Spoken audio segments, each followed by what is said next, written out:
இது என்ன வீடு கட்டுறதுக்கு நம்ம மண்வெட்டியை பிடிச்சோமா? அல்லாஹ்வின் இல்லம். இந்த உடம்புல தூசிப்பட்டா, ட்ரெஸ்ல தூசிப்பட்டா அதை கழுகிடலாம். கல்புல தூசிப்பட்டா தான் கழுகுறது ரொம்ப கஷ்டம். உடம்புல தூசிப்பட்டா ட்ரெஸ் அழுக்காகலாம், கல்பு தான் அழுக்காக கூடாது.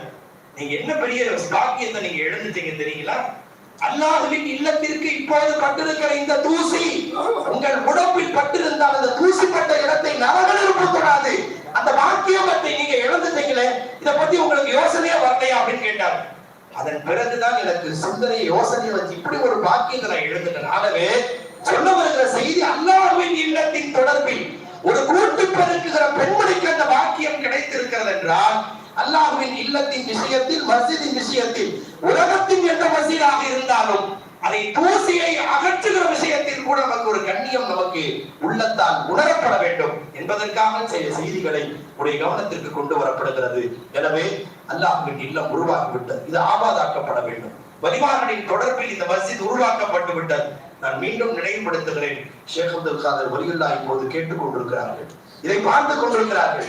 என்னுடைய பேர பிள்ளைகள் எல்லாம் இங்கே ஒன்று கூடியிருக்கிறது நினைத்து அவர்கள் சந்தோஷப்படுகிறார்கள். ஏதோ ஒரு மஸ்ஜிதின் தொடர்பில் ஒரு குடும்பத்தில் ஒரு அழகான கட்டமைப்பு உருவாக்கப்பட்டு விட்டது.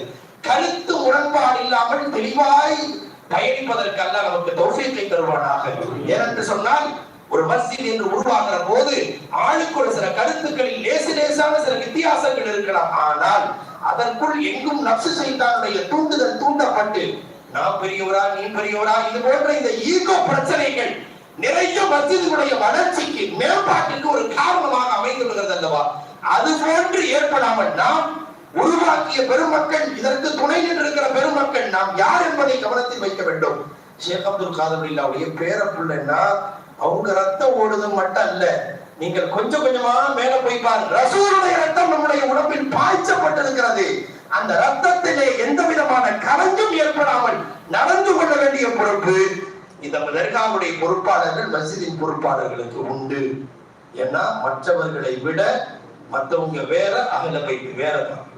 சர்க்கார் அடிக்கடி அந்த மஹ்தூமியார் உருவாக்குற மஸ்ஜித் மஹ்தூமியாருடைய பொறுப்புகளை சரி சீரமைக்க வேண்டிய பொறுப்பு இருக்கும் போது அடிக்கடி அகல பைத்துகள் ரசூல் ஸல்லல்லாஹு அலைஹி வஸல்லம் குடும்பத்தினரை பொறுப்புல வைக்கணும் அப்படிங்கிறதுக்கு சில அல்-அஇம்மத்து மின் குரைஷ் என்ற ஹதீஸை மேற்கோளாக காட்டி அருமைநாயகம் முஹம்மது ரசூலுல்லாஹி ஸல்லல்லாஹு அலைஹி வஸல்லம் அந்த வழித்தொடரில் வந்த பெருமக்கள், சாயபு குடும்பம், ஷாஹா குடும்பம் என்பது இந்த ஷேக் அப்துல் காதர் வலியுல்லாஹ் அல்ல. அப்படியே இவங்க அப்படியே போய் பார்த்தா ஹுசைன் ரலியல்லாஹு வரை தொடுகிறது இல்லையா? ஹுசைன் ரலியல்லாஹுடைய பேரப்பிள்ளைகள் வழித்தொடரில் வந்தவர்கள் நாம். அந்த வாக்கியத்தை பெற்றிருக்கிறோம். எனவே அந்த குடும்பத்தின் கண்ணியத்தை பேணுகிற வகையில் நம்முடைய பரிமாற்றம் மாற வேண்டும். ஜாஃபர் சாதிக் ரலியல்லாஹு அன்ஹு அவர்கள் ரசூலுடைய குடும்பத்தை சார்ந்தவர்கள், அகல பைத்து அவங்கள்ட்ட நீங்க எல்லாம் ரசூலுடைய குடும்பமாச்சே அப்படின்னு அவங்களை கண்ணியப்படுத்த போனா என்ன ஆள விடுங்க. அவங்க சொல்லுவாங்க, நாளை மறுமையில ரசூல் என்ன பார்த்து ஏதாவது கேள்வி கேட்க நான் பயப்படுறேன். இந்த உம்மத்தினர்கள் அத்தனை பேரும் விருந்தினர்கள், அவர்களுக்கு பணிவுரை செய்ய வேண்டிய பொறுப்பிலே அந்த குடும்பத்தினராகி நாங்கள் இருக்கிறோம். நபிகளாருடைய குடும்பத்தினராகி நாங்கள் ரசூலை கொண்டு ஈமான் கொண்டிருக்கிற அத்தனை உம்மத்தினருக்கும் பணிவுரை செய்ய வேண்டிய பொறுப்பில் நாங்கள் இருக்கிறோம்.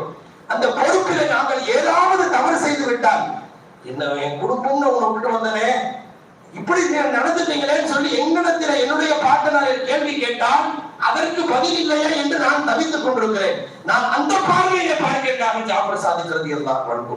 எனவே அந்த குணத்தை, அந்த பரிமாற்றங்களை நாம் யார், நமக்கும் ரசூலுக்குமான தொடர்பு என்ன, நம்முடைய ரத்தம் எங்கே ஓடிக்கொண்டிருக்கிறது, ரசூல் ஸல்லல்லாஹு அலைஹி வஸல்லம் வழித்தொடரில் ஃபாத்திமா ரலியல்லாஹு அன்ஹா அவங்க ஸைனப் ரலியல்லாஹு, ருக்கையா ரலியல்லாஹு, உம்மு குல்சூம் ரலியல்லாஹு இருந்தாங்க. ஆனா ஃபாத்திமா ரலியல்லாஹு அன்ஹாவை குறித்து ஒரு குறிப்பு வரலாறு என்ன சொல்கிறது என்றால், ஸல்லல்லாஹு அலைஹி வஸல்லம் ஜராக்ஸ் அப்படியே உரித்து வைத்தாரை போல இருப்பார்கள்.